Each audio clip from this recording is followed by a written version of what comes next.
Good morning, good afternoon, good evening. I'm Steve, I'm Tom. and this is another episode of The Last Podcast You'd Want. How's everybody doing? More important, Tommy, welcome back to the show, and how are you doing today? I am great. It's great to be back on the show. Last time I was just like out of death, so it's great to be back with my long hair, back to my fighting weight, got all my toys in the background. Yeah, full muscle control. Full muscle control. I don't have a tube inside of my stomach anymore like I did the last time. It's great, and it's an amazing feeling. For those of you that don't know, Tommy, professional wrestler, went and fought death 3 times, being victorious, kicking out each time. Yeah, former alcoholic, was in a coma for a month, dead 3 times, lost 130 pounds in 2 months, put it all back on here. Husband of 1, father of 2. Father of 8, father of 9, who knows? I really hope Anne's not watching that one. she knows better. You can see the child support payments coming out of the bank account. Either way, Tommy, welcome back to the show. We're happy to have you. We're going to jump in, as we normally do, with IMDb birthdays. I'm going to name an actor or actress, and you're going to tell me how old you think that they are turning today. We are going to start, I just finished, I think I talked about it on the last episode, but I just finished watching The Sopranos. Today, Thursday, March the 2nd, celebrating a birthday, Robert Ehler. You're going to know him as AJ Soprano Jr. Or just AJ Soprano, because he's Anthony Jr. 52 years old today. 52. I'm talking the kid, the one that played Anthony Soprano's kid. Oh. Not Anthony Soprano, James Gandolfini, who is dead. James Gandolfini's dead? And he died at 51 several years ago while on vacation in Rome, Italy, having a heart attack. I'm really thrown off then by how old The Sopranos is, because I would have thought Tony Soprano was like 70 years old by now. So I'll say 34. He's 38 years old. That was a good guess, though. He's 38 years old. That was a good one that I saw to start. You're not letting me go over anymore, IMDb. Oh, my goodness. I do not know what is happening right now. IMDb is going crazy. It assumes that I want to go to Cassie Yates' page. It's her birthday today. But I don't even know who Cassie Yates is. Well, I think she's 24. She's not. Maybe when that photo was taken. My goodness. That's like the old wrestling flyers where you see like Hacksaw Jim Duggan on a flyer, and it's a photo from 1989. Looks nothing like he does now. Like nothing like he does now. All right, I'm going to wait for IMDb to catch up. So until that happens, let's go over the number 6 in the box office. Right. How the Mighty Have Fallen was once number 1 in the box office. Magic Mike's Last Dance is now number 6 in the box office with $2.9 million. Magic Mike is my favorite pizza place. Wait, that's Mountain Mike's. Hold on. But I always get confused. Whenever I go there, I always go, I need to order some Mountain Mike's, Magic Mike's. Magic Mike's pizza is my favorite. It's really Ash's pepperoni that I love. Is he in the third? Please tell me he's in the third one. I don't think he is because the third film is Channing Tatum dating Selma Hayek, and she takes him overseas to choreograph a big Last Dance thing. In the trailer, no, I didn't see Joe Montalatiglia. I didn't see Donald Glover. I didn't see Kevin Nash. I didn't see anybody that had been in the previous films that I myself have not seen. Number 5 in the box office this week is Puss in Boots: The Last Wish at $4.1 million. Avatar contributed to that, taking the children. Well, it took Oliver. He loved it because it's Puss in Boots and he loves kitties. And there you go. How the Mighty Have Fallen. Avatar: The Way of Water is number 4 at $4.9 million. I thought it was Avatar: The Last Airbender. Is that something else? That is a completely different movie. Avatar movie theater, like the first one, whenever that was around the time of The Sopranos, right? It was like 1999. Are you talking like James Cameron's Avatar? Yeah. No, that was like 13 years ago when me and Tiffany first started dating. Insane. So like, are they going to knock out the next 6 in the next 5 years, or is it going to be every 13th year we get a new one? James Cameron says that he already has like 3, 4, and 5 planned, but I don't hear anyone really asking for it, so I don't know. I myself never seen Avatar, haven't seen Avatar: The Way of Water, don't ever really plan on seeing them. So yeah, I'm gonna wait till they're all out and then I'll watch them all one weekend while very high. That's not going to happen because you'll be dead by the time he's done with them all, because he'll pass on the vision to like James Cameron Jr. or whoever he's going to put in charge of his company. I'm kind of immortal. I might still be around in 200 years. Yeah. You're ridiculous. Coming in at number 3 in the box office with 16 million, a movie that I absolutely want to see, Kelsey Grammer's new flick, Jesus Revolution.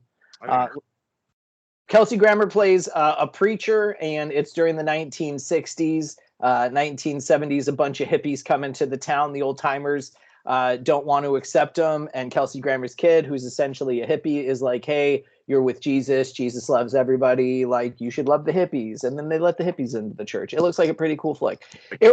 It's nothing like it, but it just reminds me of a warm feeling like Mr. Holland's Opus. Gotcha.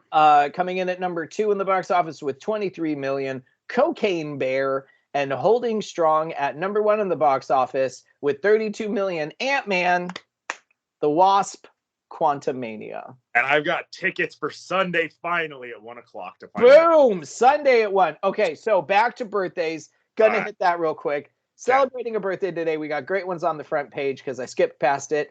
Bryce Dallas Howard, Ron Howard's daughter. How old do you think Bryce Dallas Howard is turning? I think she's 55. Do you really think that she's 55? She is the answer to life, the universe, and everything in it. She is 42. She's going to hate me if she ever, well, hopefully she'll never see that. Bryce Dallas Howard, common listener to the last podcast. You want Bryce? I am so sorry that Tommy was so off on the guessing. Worst part, she's super hot for her age, too. Like, you know, now I feel kind of bad. She's 42 and I think she's 55. Like, damn, but. Well, let's go with someone that's going to be, you know, I'm going to interested to see on this. Where are you familiar with Star Trek: The Next Generation? Little bit. It's been a while. I watched it with my dad in the 90s. Gates McFadden. Okay, which character is that? I believe she was Deanna Troi. Ooh, Deanna Troi. Okay. I do know who that is. I believe she was Deanna Troi. I'm going to stick in the 50s again. I'm going to say 59. She is 74 today. God damn, I am not good at this. But at least... Sorry. She was Dr. Beverly Crusher. Okay. Yeah, I would have had her a little bit older. Deanna Troi was a little younger in there. How about Daniel Craig? The last James Bond. 46. 55. My God. How about Rebel Wilson? Oh God. I don't even want to guess. She's got to be younger than me. She's probably 38. 43. Older than you. Close enough, at least. How about, let's see if you know who this is. How about Mr. Blake Anderson? Blake Anderson, who is that? He was on Workaholics. You watch Workaholics? Mm-mm. Nope, never mind. We do not know. Here we go. Here's a great one to end on. Well, today would have been the birthday of one Mr. Desi Arnaz. Ooh, fuck. But celebrating a birth. No, he's dead. So he. Well, no, I know. I don't know how old he would have been because they just give the year he was born and died, and I can't do the math past that. All right. Celebrating a birthday today, also a musician and an actor, the star of U571, Mr. John Bon Jovi. Love it. 62. 61. Closest you got all day. Well, that's because I love John Bon Jovi. First concert I ever saw at the Arrowhead Pond in Anaheim. Damn. All right. Yeah. First rock concert I ever saw, Kiss. Oh, that's amazing. Kiss on like one of their farewell tours with Jane's Addiction opening for them. That's incredible. Yeah, that was also my first real exposure to marijuana.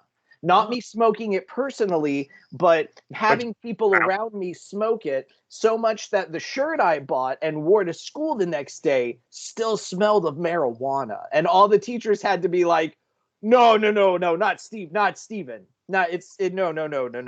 So and could only see you now. They'd have been like, oh yeah. Oh yeah.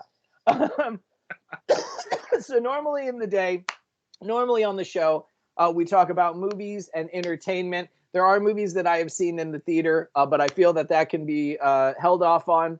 Tommy recently purchased himself a PS5 and played through God of War Ragnarok, and he loved it so much that he has replayed through God of War, a movie or a game that I have played and we can talk about. And I have started playing The Quarry on the PS4. So we're going to talk about God of War. Pardon me. We're going to talk about The Quarry, and that is today's episode. Tommy, tell us your thoughts on God of War. I'm going to start with Ragnarok, and I'm not going to spoil anything, but I'm going to start with the experience. You know, I popped the game in, wasn't thinking too much of it because I'd played the original God of War games, and I wasn't a fan of the mechanics of it, to be honest. Like, I put them in, never really got into it. So I was skeptical. Start playing it, and I'm about 2 hours in, I start going, man, this is a rated R Legend of Zelda game. Like, that's the way it feels. Like, obviously, the character looks nothing like Legend of Zelda, but that's the feel of the game. And when I got done playing, my aunt is over babysitting the young one. And I look at her and I go, I just finished my game. She goes, yeah, do you like it? It was the best movie I've ever seen in my life. It is that great of a story.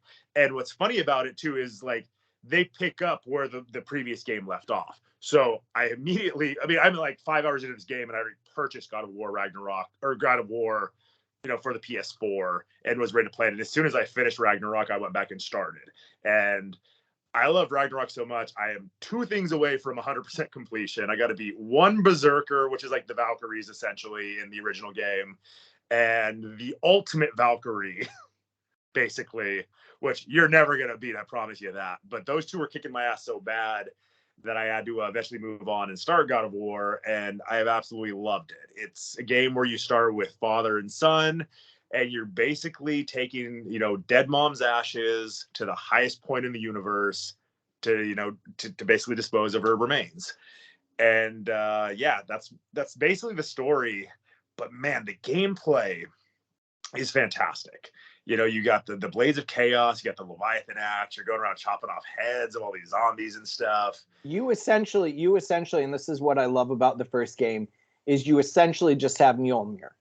Yeah. You have an axe that you can hack at anything, and then you pull your hand out, and it just returns straight to your hand. And it is great when you throw it at somebody, you start icing them up, and then you bring it back, you throw it again.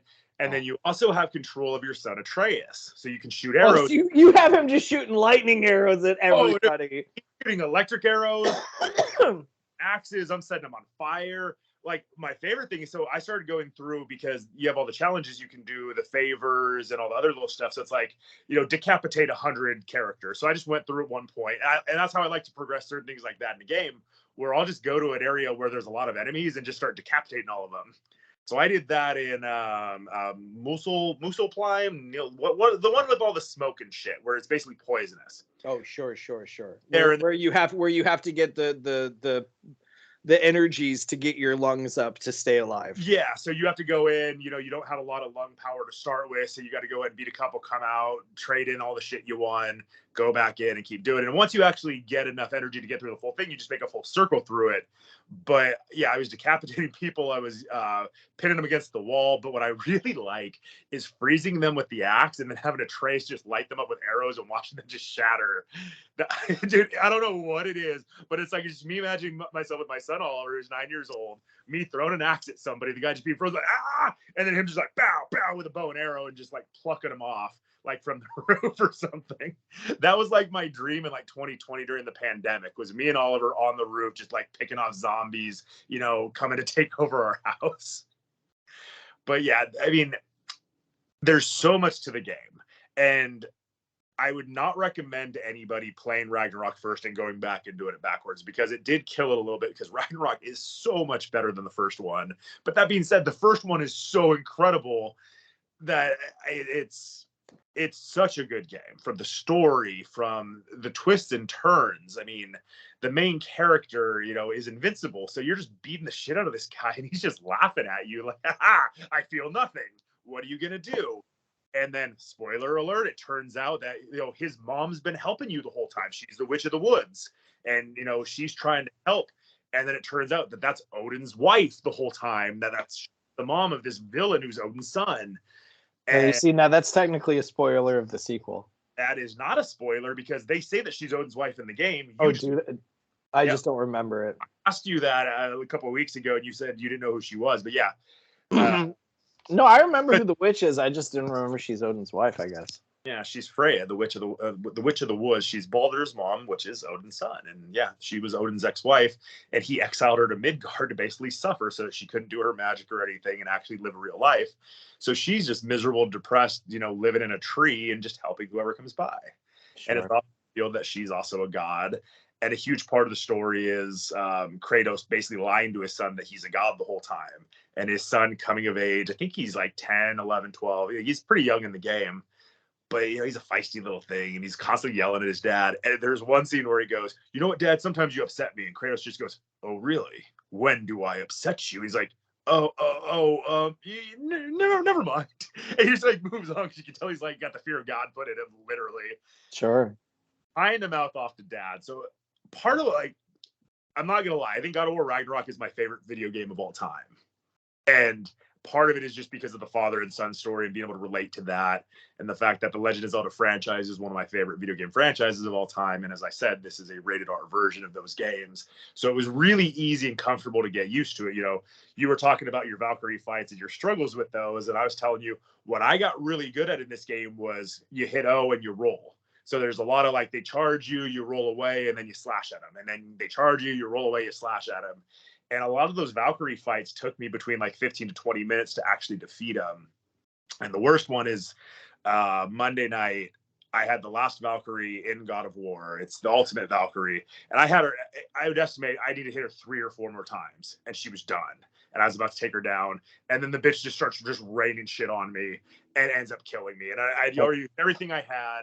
I was waiting for all my special powers to regenerate, because all I do, like I said, I was 3 or 4 hits away. And she was done, sure. and then every subsequent replay against her, she's killing me with half her energy left. So I'm frustrated. So I'm gonna take a little time off from the game on that one and just explore a little bit more, because I've got a little bit more to 100% it, because I am obsessed with 100%ing both games.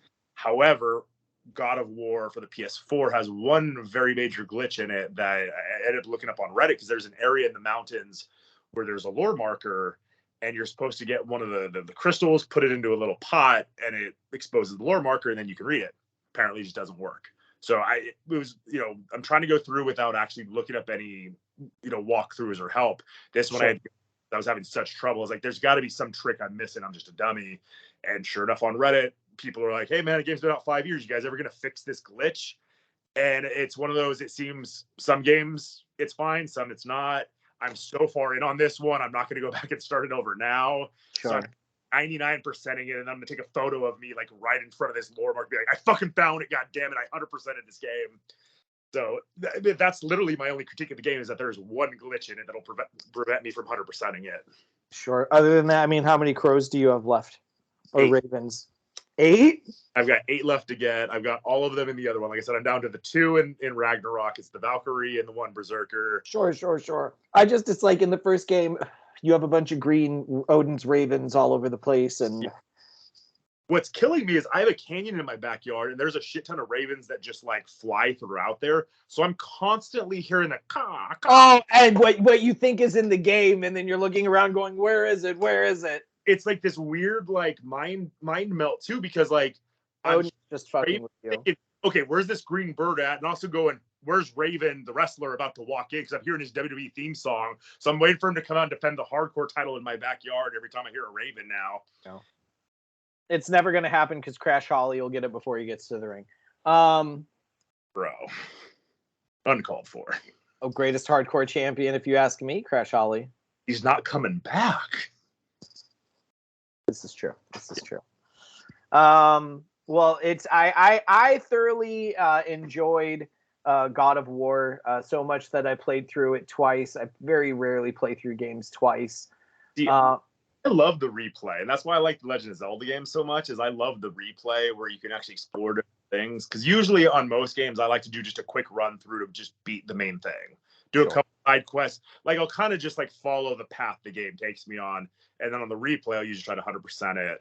With Ragnarok, it was just so easy. Like the game's laid out where it lets you know where everything is. The maps are pretty small. Like it condenses it down. So it's like in this little subsection, you need 3 more ravens. You need 4 lore markers. You got this, that, and the other.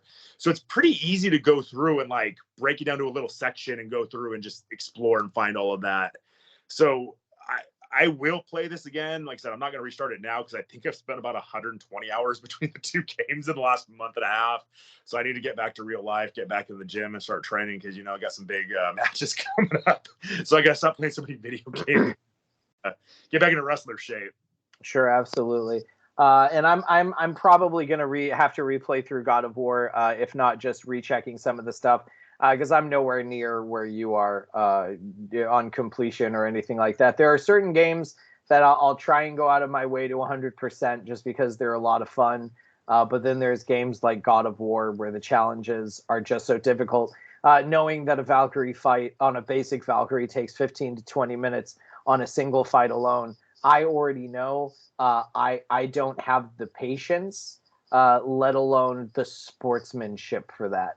I would get beat 2 or 3 times, and then I'm just like, nope, no, I'm done. Because at that point, I would have already committed like 30 to 45 minutes of my time to a fight that I've died 3 times, and I'm like, no, fuck this. I can do better things with my day.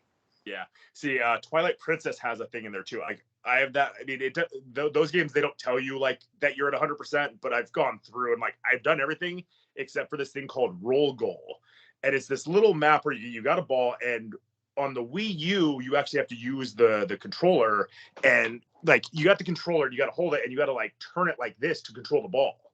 So you're not using the D-pad or any of that. So I was able to get through like the first 2 pretty easily. The third one was challenging. By the 5th one, I'm just like, this is too hard. And I'm like, all right, let's see. So I went online to look. I was like, how many? There's got to be a 10. There's fucking 99 of these things. And I was like, nope, not happening. I'm not even going to try. This game is never get 100%ed because if 99 is not happening. And it's all just different maps with this little ball, and you just got to get it from the start to the finish, controlling this pad and like just moving it around with your hands. It's like playing the Labyrinth game when you're a kid with the ball and the thing. See, what you do on something like that, you hand it to Oliver.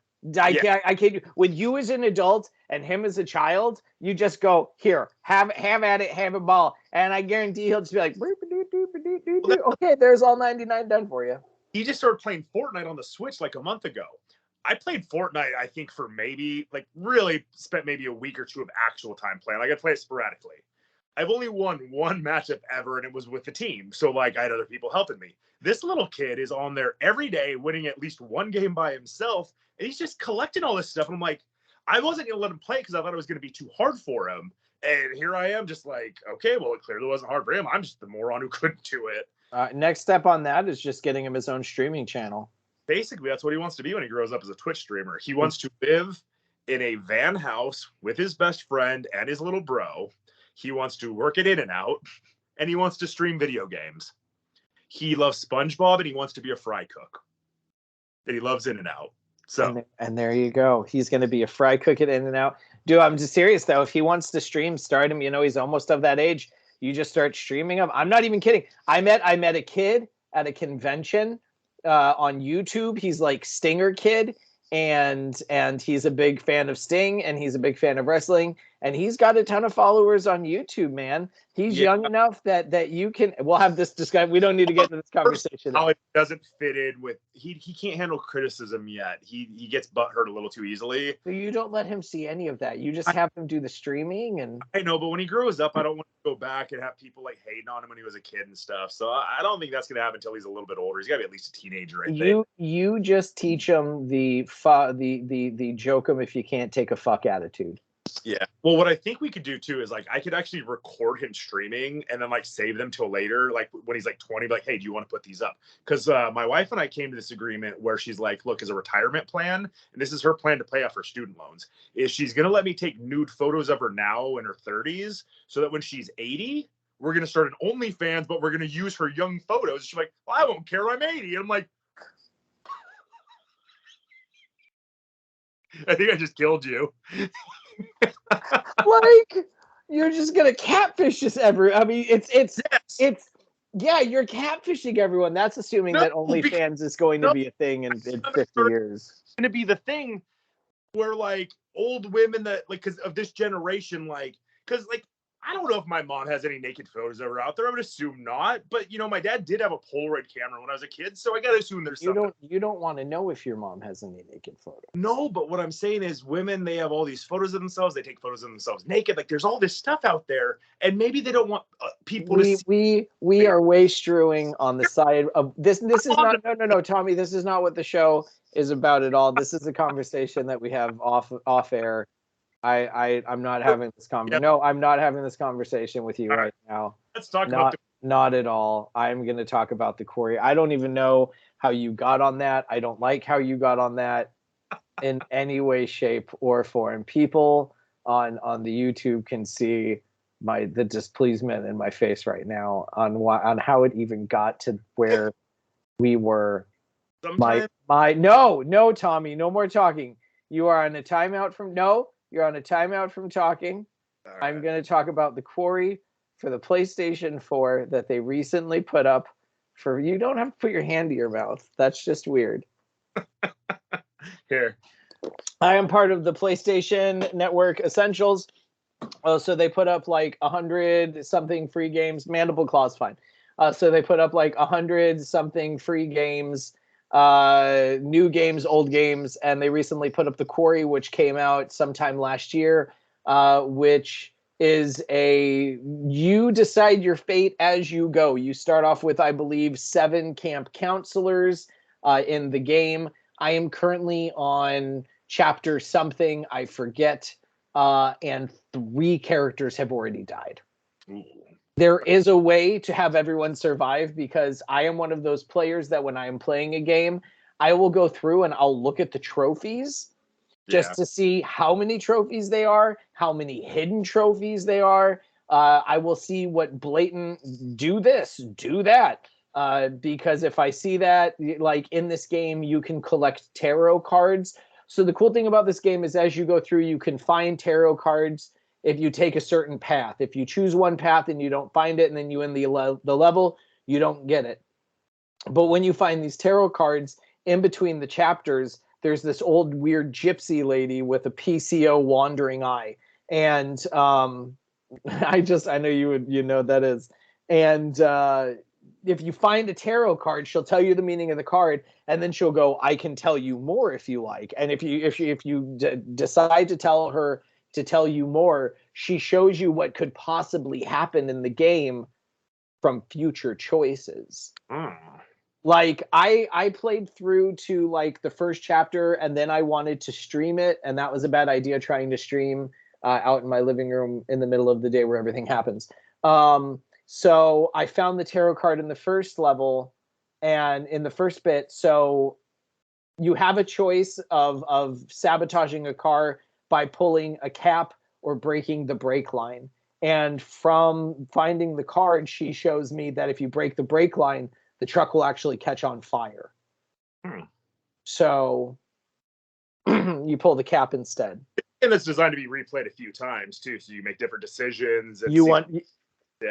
Yeah, because one of the trophies is have everyone survive, which with what I have played so far in the game, I do not see how that's possible. Really? Okay. Is there one where it's like everybody dies, like within 5? But there is probably a trophy of everyone dies. Like how quickly can you murder everybody and commit suicide? Oh no, there's no like I won't spoil anything in the game. It's a semi spoiler, but I won't say where it happens. So like you're dealing with these like skin crawler type creatures, and one of the players is infected, and you're standing there with the shotgun and you have the chance to shoot him. And I decided not to shoot him, and then he turned into a skin crawler and ripped my head off. Ow. So I could have just killed him, and then my character probably would have been fine. Yeah. But I chose not to, and then he died anyways, and then the character I would like. It's a life lesson right there. Kill or be killed. And it's absolutely bonkers because it happened, and Tiffany was watching me play, and we were both like, what just happened? The fuck? Don't fuck with this guy. kill him now, put him out of his misery, or you're gonna die. I can tell you right now, I'm probably gonna replay and try and stream if I can just find a nice cheap 23 32-inch TV for my office, and this as my background in a nice quiet room where I could play this game at 10 o'clock at night in the dark with just the TV lighting my face. The game already scares the shit out of me. So I think I'm gonna download this now. Is it a PlayStation exclusive? Is it on the Xbox? Do you know? I do not know. I do not know, but I could tell you it's a great cast, if you want to call it that. The guy that runs the camp, because it takes place at a summer camp. The guy that runs the camp is played by David Arquette, former greatest WCW champion David Arquette. I'm gonna second that on there, dude. David Arquette is a legend. Absolutely. Dude, you sold me on it with David Arquette. Anything he's in, I will watch. One of my favorite moments from Monday Night Raw that I'll ever remember, and if I ever meet him, I will tell him this, is we're watching the show, and behind Jerry Lawler and JR is a guy that's just holding a sign. He has a lucha mask on, and he's holding a sign that says "Greatest WCW Champion" with an arrow pointing down. He's just holding the sign, and they cut away, and then they go back, and the mask is gone, and it's David Arquette. And I'm just like, yes! I popped so hard. So professional wrestling needs David Arquette versus Freddie Prinze Jr. at a WrestleMania. Yeah. Freddie can go. He's a jiu-jitsu guy, so he can get in there, probably learn how to do all the stuff. But David Arquette's the best. When he almost died in there with Nick Gage, it was his own quarry right there, being in the ring with Nick Gage. Sure, bro. Sure. But no, the quarry is a lot of fun. I'm excited to play through it and then play through it again. So please tell me when you stream this that when David Arquette's character dies, that you're gonna go, I killed David Arquette. I can do it. If he dies, I don't know. At this point in the game, he went away, and you're just playing as the counselors. So the boss, then he's gonna come back, and you got to kill him. He knows what's going on in the game, because the whole point of the game is he's trying to get the counselors out of there, and a counselor fucks up everything for everyone. So it's one main person's fault. So if I have the choice to have him die, I'll probably take it because it's all his fault anyway. So no, kill David Arquette because nobody else can. But as we talk about that, we are coming to a close. As you have talked about the God of War, and once I get a PS5 and play through Ragnarok, we will have you back to talk all through Ragnarok. Tommy, you yourself are on a podcast. Plug yourself. Tell people where they can find you, where they can hear you, what you have going on and coming up. You can hear me on the podcast that I'm on called OMG, My Friend is a Wrestler. It's a buddy of mine named Brian. I am his friend, and I am a wrestler. And we do a lot of talking about SoCal Pro, the upcoming events. He reviews the previous events, gives his thoughts as a fan. I give a little bit of insight as a professional wrestler of what I witnessed. You can see me on Facebook, Instagram, Twitter. I don't know all my tags, but you can find me. It's like Thomas Wilson. I know I'm lagging on this one. It's like I think it's Thomas Wilson 82. Yeah, I did it when I was trying to be a civilian and not be a wrestler anymore. I need to go and update all that, but I don't have a cool moniker anymore because I'm not Mr. Megastar, so I don't want to be Mega Tommy. But yes, I'm easy to find on social media.